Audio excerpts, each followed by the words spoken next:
What is going on, everybody? Bobby Fi, and the big winner from last night, Eric Sheet-Tabor, was a really good TrueDFS slate last night because well, first of all, you didn't need much to win. You didn't need many points. We call it a sheet slate, but we have a shout out to Leonidas and to Scott McCarty, and I had a good night as well, but I didn't play like a ton, but I still tripled my money. And then Sheets had a big night. Sheets probably should want to talk about it. The one thing I wanted to lead in before we get into that, and then we talk about the slates.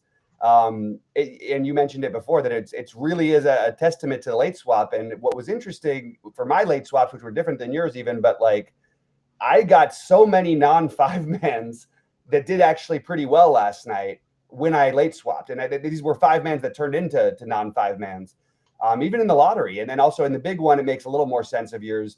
But it's a real testament to the late swap tool from SaberSim, and I hope you guys are taking advantage of it. Anyway, Sheets, I'll let you have the floor. That was the real thing, is that I late swap, like even after the first game's like locked, I ran late swap like every 15 minutes just to kind of see and see how things were different. Because again, it's a live update, so each time that you do it, you're taking on new information. I was very curious to see what I'd be getting differently, and all I can tell you is that at the end of the day, the lineups look nothing like what at the beginning. In those late games. And it's funny. I also had a so I got second. I won a seat into the big 3K, and I got second in that. And then I went. I got third and fourth in the lottery, which I never do. You know what I mean? I never like bunch them up like that. Right. And then also I was like one. I tried to thread the needle. I was like one double away from winning the seat on FanDuel to that, not what's in the live final, whatever, that world championship final, whatever. Yeah. So I just cashed like 1,000 in that or whatever. Oh man. And then listen, not to complain, but I mean, Pavetta was just in perfect position to just kind of cruise to a win and whatever, and just won, a couple of bad batters, and then Adam not saving it in the in long relief cost. I would say cost me whatever. I mean, if that had not happened, I would have not only won the 3K, but I would have won the freaking lottery by 10 points. You know? Yeah.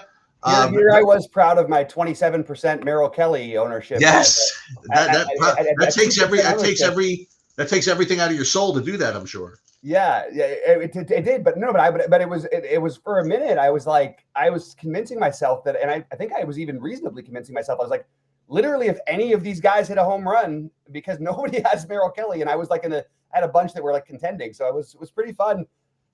Anyway, I was thrilled to see that you guys took it down, and that you guys had a big night, and did want to use this. I hate to do the promotions, but I will say that the finals starts today. Finals 2025 for 33% off your first month.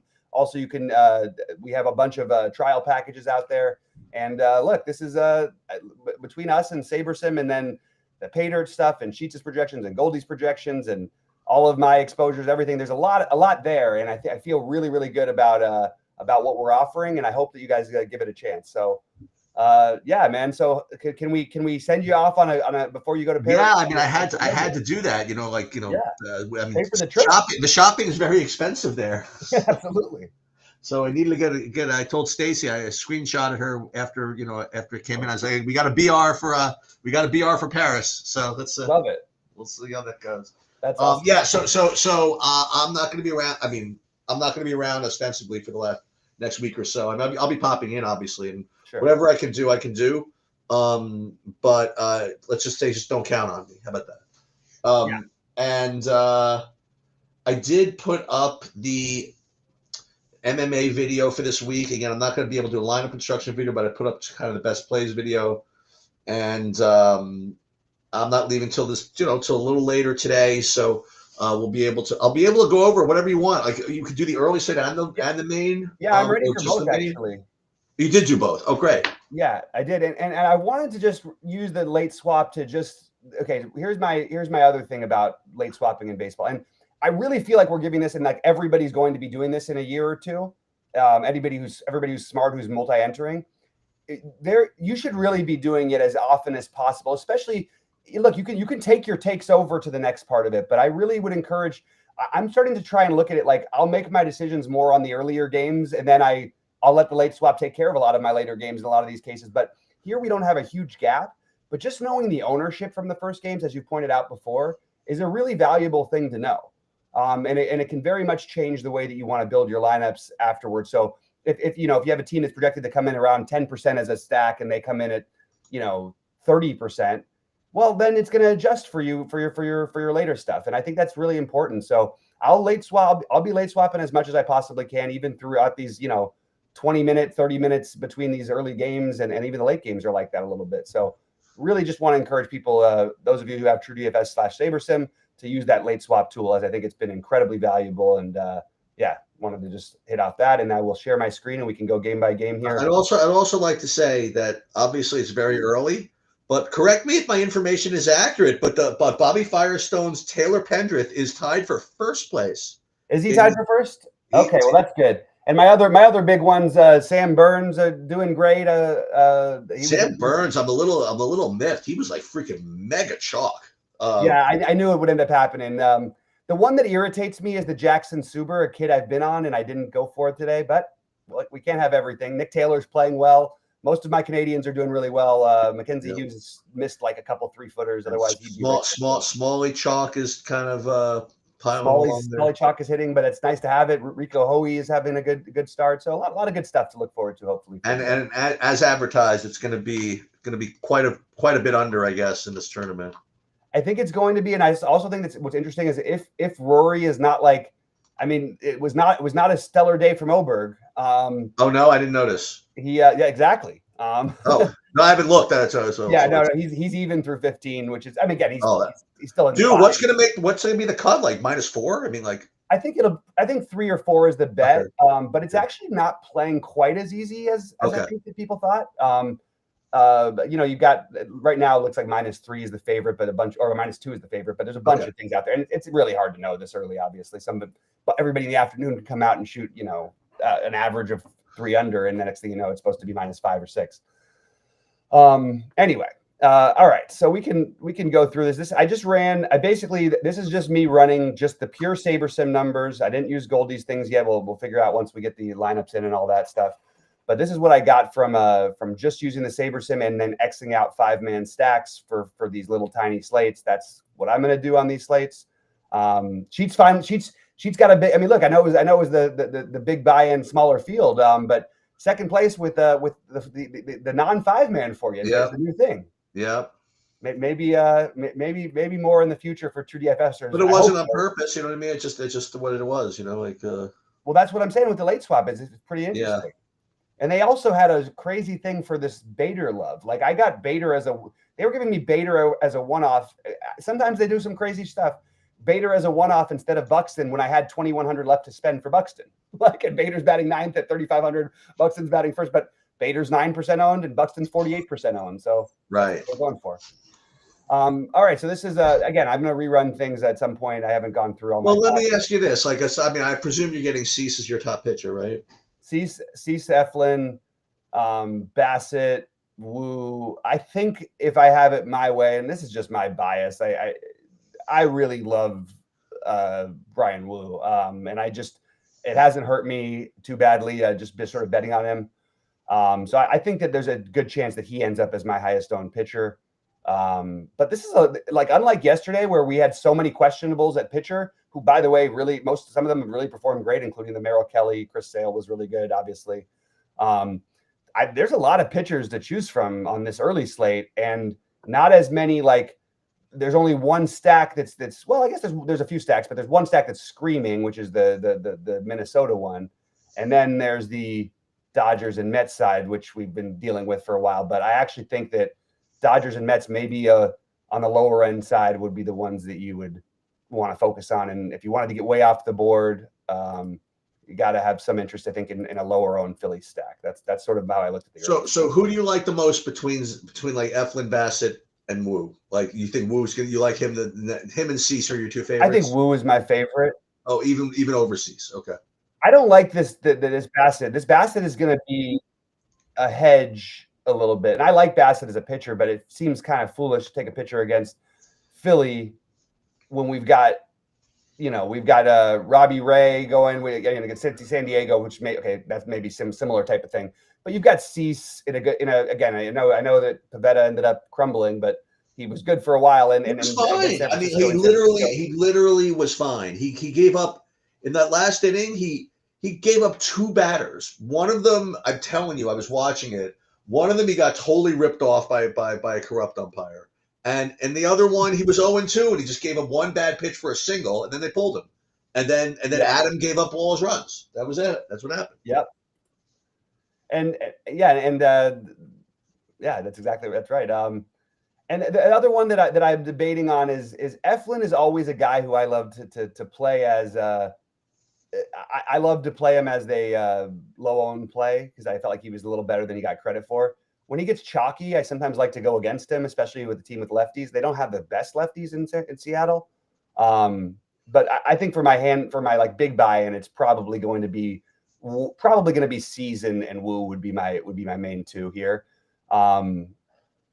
Yeah, those would probably be how I end up. And Dodger game during the day today feels like a good spot to attack. Let me just check how hot it's going to be.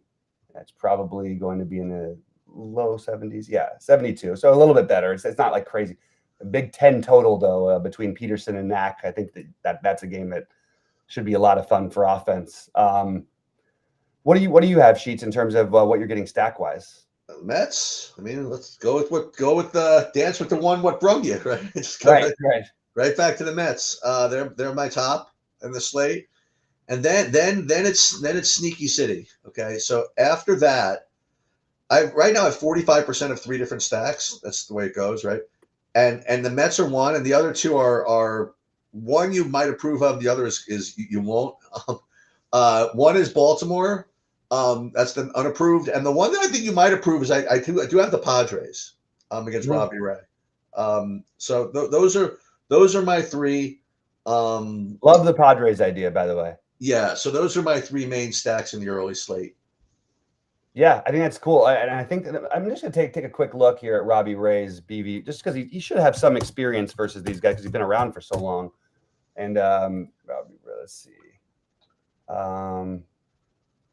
Not as much as history as I would have thought, huh? Okay. And you gotta watch lineups. Obviously, you got Bogarts. Not sure if he's playing for openers. Edmund again for the Dodgers. I mean, like these lineups are not close to coming out yet. I don't think. I was a little pissed off at myself because I missed the Correa news. I was out and actually the boat's in LA, so we went down there and hung out with my dad for a little bit.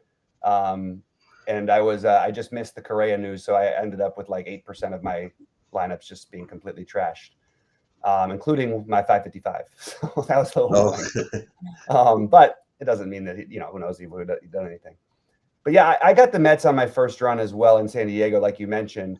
What I'm going to probably do in my higher buy-ins, they're going to be a little more popular, the Dodgers. And honestly, I'm flirting with getting creative in the lottery. I'm not playing a ton of lineups, but like I almost thought about crossing off like 4 4s and 4 3s, and just like honestly, I think my hand builds will probably be like a 3-3-2 or something like that. There's just nothing. I just think I like the chalk hitting. So my ways of getting different are if I want to make a big stack, I think it'd be Philly and or San Diego. But I think if I wanted to try and thread the needle a little bit, I can make a 3-man Dodgers, 3-man Mets, two Twins. Now you really have to thread the needle if you're going to do those, but maybe you do a 3-3-2 with the Phillies instead or something like that. I don't know, just sort of thinking it through. I haven't figured it out yet. I'll see how the lineups come out on a getaway day. It's probably going to dictate some of what. Yeah, this is also going to be the one. I mean, not the one, but this is not. If you just look at the timing, obviously this is not a late swap slate. Like everything starts within like 2 seconds of each other. I mean, that's not to say that. I mean, you can't. I mean, you could try to sneak something in the Mets Dodgers, but I don't think Mets Dodgers is going to be that like chalky or I don't even know what's going. Who are people going to play here? I think that it's going to be Twins, then Mets, then Twins, then Dodgers, then Mets. Yeah. Okay. So I guess the other one, actually, the 2 that would be my favorites to get out would be the A's and would be the Phillies. Yeah.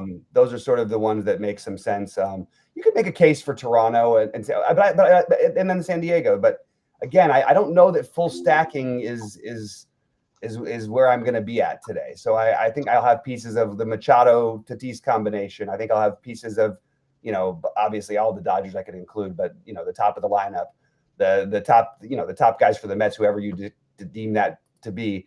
And I'll probably be underweight just the Minnesota players in general, and probably overweight the A's players because that's the same game environment. I'm assuming it's great hitting weather because it is every day there. It seems like, 82 degrees, a little wind blowing out.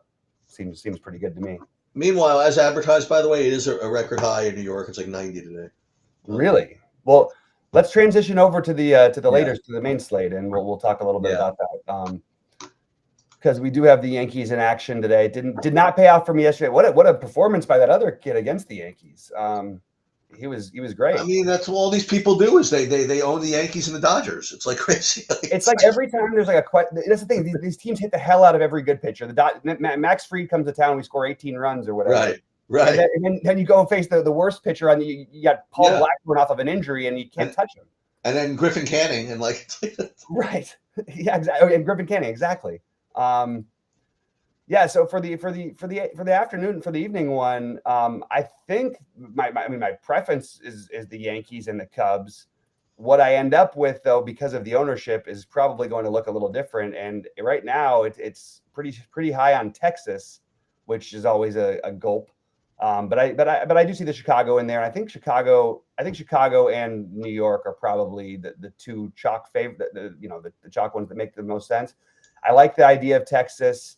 And I kind of like the idea of a little bit of Houston today. Oh, I guess Houston's going to have some ownership, but those were the ones that stood out to me.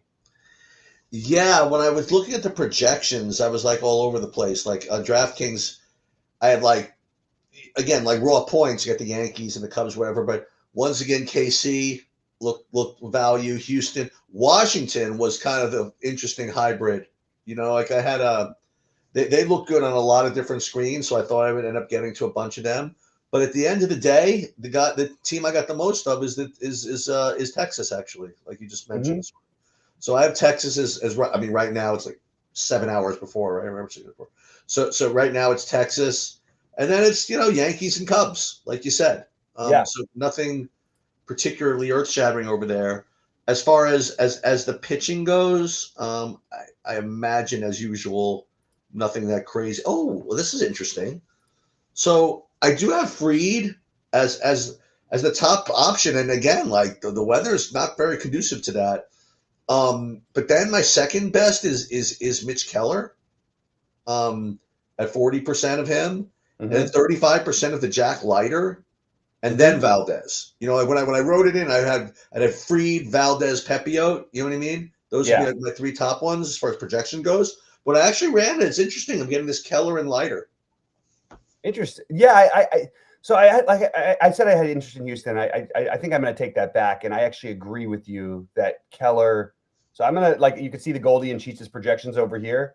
And what I do a lot of the times, because sometimes Goldie and Sheets are not necessarily going to be able to update as fast as SaberSim and have every single swap in. So what I'll do often is I'll take your ownerships for the pitching only.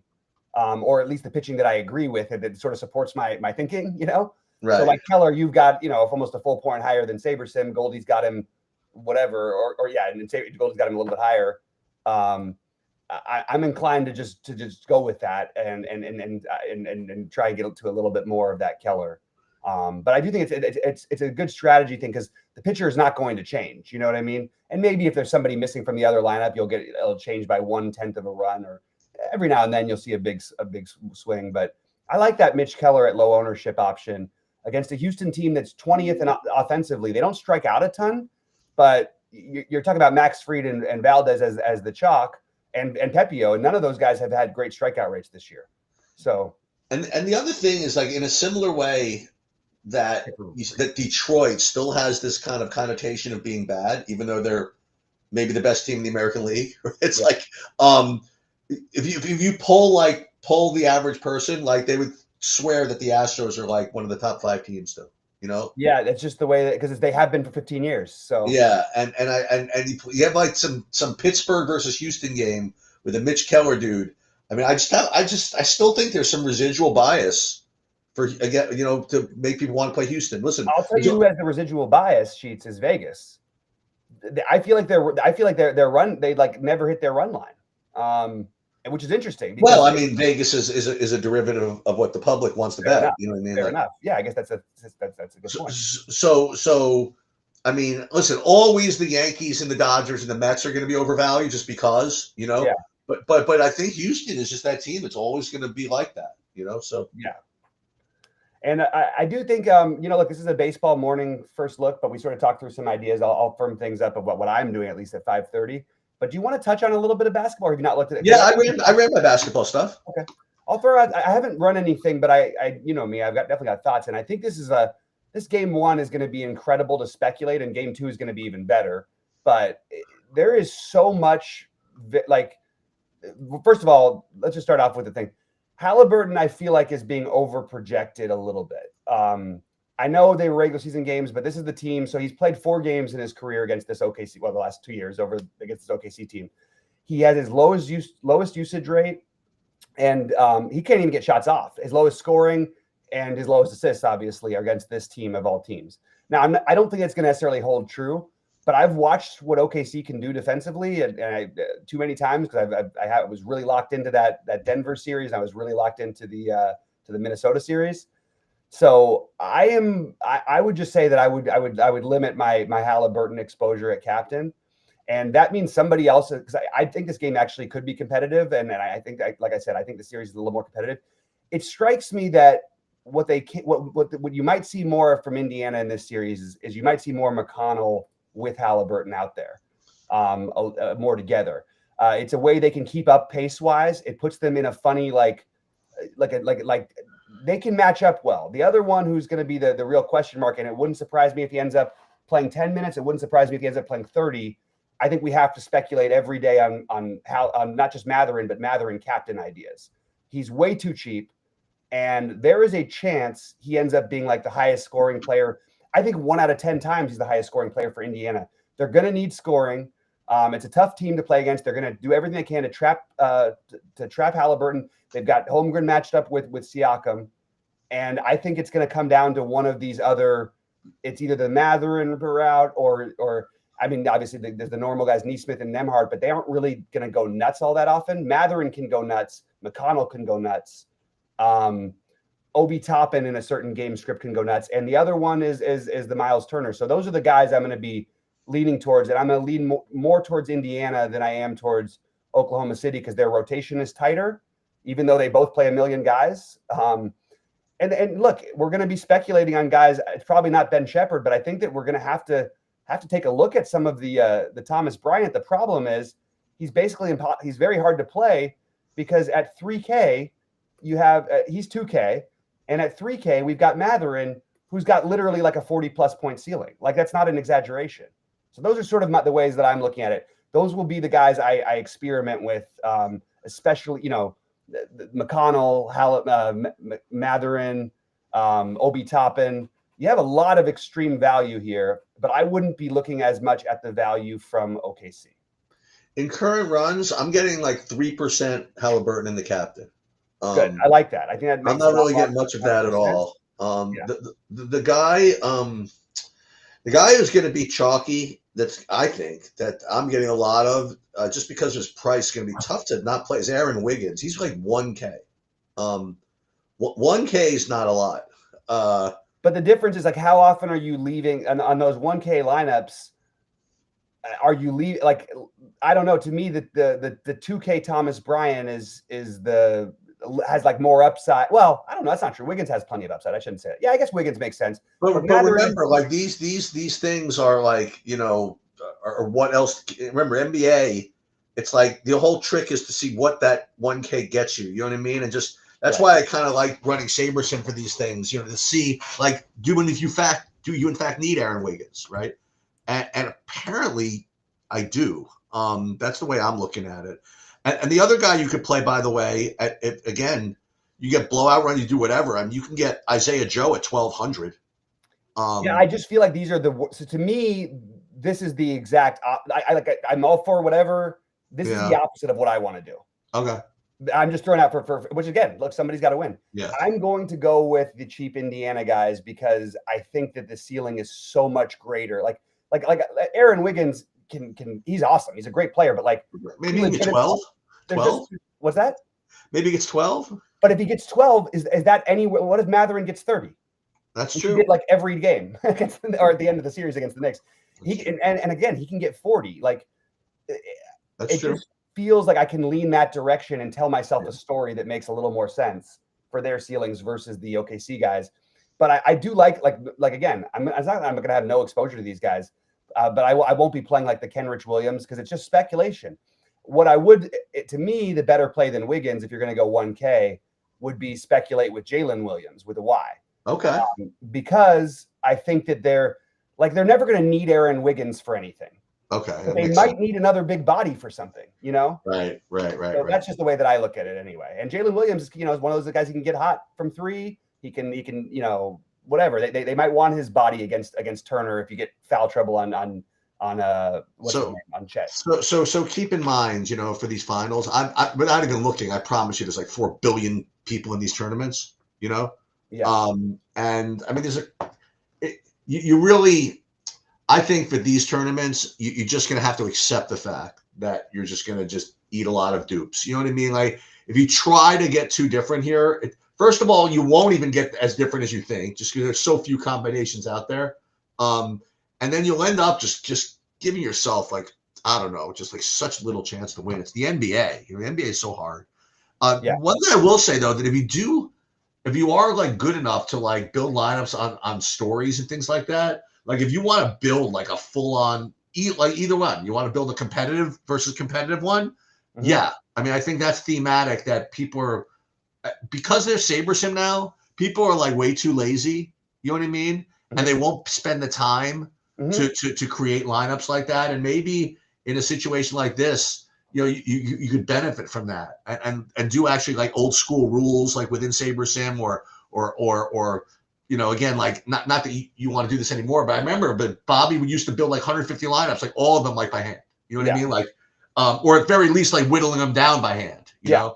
And I'm not saying that you need to do that, but I think it's going to reward people to do that on these showdown sites where most people, I mean, like me, are just going to be clicking buttons and simming or whatever. But NBA, you get the right game script. It's kind of hard to not have the right guy. In other words, like if I told you right now that Oklahoma City was going to win by 40, like you could create like a lineup that is automatically going to be light years better than any of the SaberSim builds. You know what I mean? Like you just will. Yeah, absolutely. And to that point, by the way, well, not to that point, but sort of a similar thing. This is the best speculation we could have ever hoped for a playoff series for a showdown thing. These teams play the most guys. You might see 22 different guys on the court tonight. That's true. And all of them have like their own version. Like Aaron Wiggins scored 40 real life points in a game this year. Mathurin was supposed to be the future of this Indy franchise. Like there's real guys in here who might end up literally being like the highest scoring players, and they're at the bottom of the price range. They're at the bottom of the ownership. So I think it's a really good speculation series. And that's what you want for these showdowns and to get creative, but really to have a take.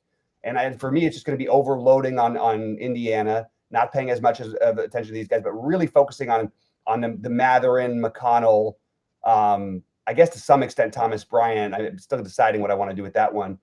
And then Miles Turner as the weird spend up that I don't think people are going to play much of. So in case I don't, you probably won't, right? So in case I don't like reach out over Discord over the next couple of days regarding especially the NBA, I just don't forget, like kind of not the system play, but the thing that I've really been like hammer home in these series, like in the NBA and most sports really, is that if in fact you do get the OKC blowout in game one, you should really play Indiana in game two against the spread. These game twos on the road, after the home team gets the deep breath, oh, okay, we are in fact a lot better than these guys are, right? Mm-hmm. It's always natural to have some kind of a letdown, especially at home. You know what I mean? If in fact you do get that OKC, blowout, then I would go Indiana. And I think the opposite is true too. I think that if Indiana plays this close, I think that I would play OKC to blow them out in game two. So no, and I think there's so much blowout potential in this series. The only thing I'll say is that it is weird because your bench in both cases are awesome. So the blowout guys are a little tougher to pull away when you have really strong benches on both sides and extremely good coaching on both sides, but especially on the Indiana side. Well, but one of the things I will say also, again, I don't know how these teams played against each other during the season or whatever, but and again, I'm biased and grim or whatever it is. I hope Indiana realize like how much better OKC is than the Knicks. You know what I mean? Like, I really think that Indiana is live to step out here and lose by 40 tonight. You know, I really think it's possible, and then they'll get their shit together, and then it'll be a series. But the drop off from I believe from the Knicks to the OKC is just like legendary. No, I really sure, do. but in all fairness, they did play the team that you could argue was better than OKC or as good as OKC during the season, which was Cleveland. They're almost as good. Yeah, no, absolutely. And they beat them in 5. It sure did. And by the way, Vegas has taken some notes as the time has gone. The odds have tightened. This is the first game OKC has not been a double-digit favorite in the postseason. In fact, I don't know if they've not been a double-digit favorite at home all season long. Yeah. So they're giving a little respect to Indiana, and I think it's warranted. So we'll see. All right, man. I guess this is goodbye. I'm not gonna. Yeah. Well, you'll hear from me. Right. And I will. Good luck tonight, and hopefully you'll see. I'm going to play tonight. I am going to play the baseball tonight, and I'll be playing the NBA show, and I'll be sweating that from the plane.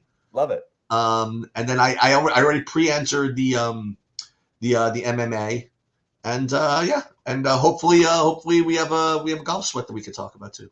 We'll love that. All right, man. Well, hope you have a great trip, and enjoy everything, and good luck. And